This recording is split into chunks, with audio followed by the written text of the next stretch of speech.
Now, and here's an offshoot of this. This is an existential offshoot. So here's a hypothesis. So you imagine the existentialists continually claim, unlike the psychoanalysts, that people are psychopathological not because, say, of childhood trauma or neurosis or repression or failure to integrate elements of the id into the ego. The existentialists claim that the reason that people are psychopathological is because the conditions of existence are so tragic that it's inevitable that people become psychopathological.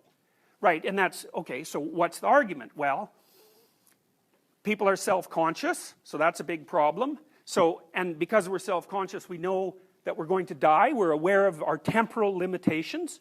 So that's a real catastrophe, because no other animal has that problem. Like elephants look like they've got some kind of a dim apprehension of it, but they're not articulate, so they can't really get to the final stage of, you know, assessing their existence in relationship to its finitude. And of course everyone knows that they're prone to illness of all sorts, and aging, and that, you know, so is everyone else they know, and that you can be damaged incomprehensibly by untruth and by falsehood and by betrayal, you know, and also that there's 150 things wrong with you that you're acutely aware of at almost all times. So you fall short of perfection along pretty much any axis of comparison that you wish to generate. And so the existential point of view on that is that all of that's enough to make the default condition of human beings psychopathological. It's like the weight of existence itself is sufficient to make normal pathological. And it's a very powerful argument, because one of the things you might ask, and it's certainly something I've asked when I've dealt with people who have agoraphobia, for example, who are afraid to go out. You know, they're afraid to go out because they might have a heart attack, and then they'll be too far away from the hospital, and then they'll die while they make fools of themselves. That's basically the agoraphobic sphere. So it's biological mortality plus social exposure, right? It's bad enough to die, but if you die in public while everyone's looking at you, then, you know, you get the worst of both worlds. And it is, to me, it's not such a mystery that people are agoraphobic. It's a mystery that other people aren't. You know, and from the existential point of view, the mystery starts to become the ubiquity of normality, given the intolerable conditions of existence. It's a much more powerful viewpoint, and I think it's correct too, because there's no reason to assume that the default condition of mankind is like calm, rational acceptance of fate. It's like you have to have very, very specific conditions that you're in before you're calm and you know, feeling comfortable and sort of hopeful about the future. It's like that's a rare state to achieve.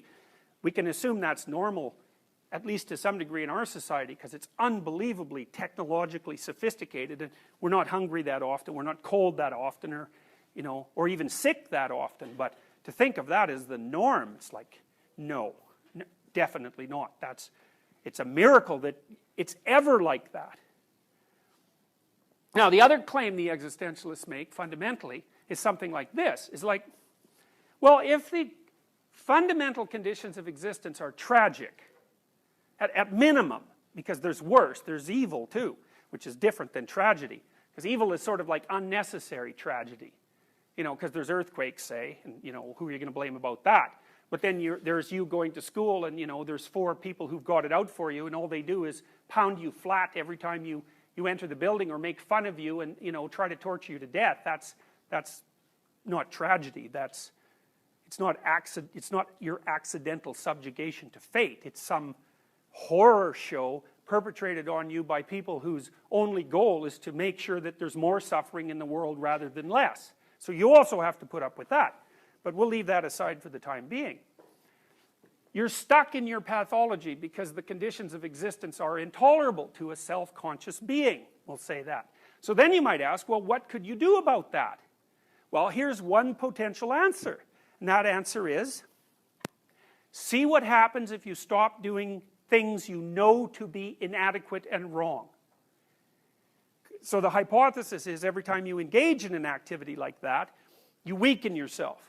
You put yourself down first, you remove your own self-confidence, but you also fail to take the opportunity to expand your domain of competence. What would life be like if you didn't do that? And the existential claim is, it's a weak claim in some ways. The claim is, well, there's two. One is, if you don't do that, if you don't try to fix the things that you could fix, things will go from bad to worse for your life, and that will spread out, and it will take everyone else's life along with it. So that's on the negative end. So you don't do it because of the negative end. But then there's a positive claim too, which is maybe if you stopped bullying yourself, the tragic conditions of existence would become bearable because you would be strong enough to tolerate them. And it's analogous to Jung's idea of progression towards the self. Because Jung has a very strong existential theme underlying his work, derived mostly from Nietzsche. But it's the most optimistic, it's the only optimistic hypothesis I've ever seen in psychology.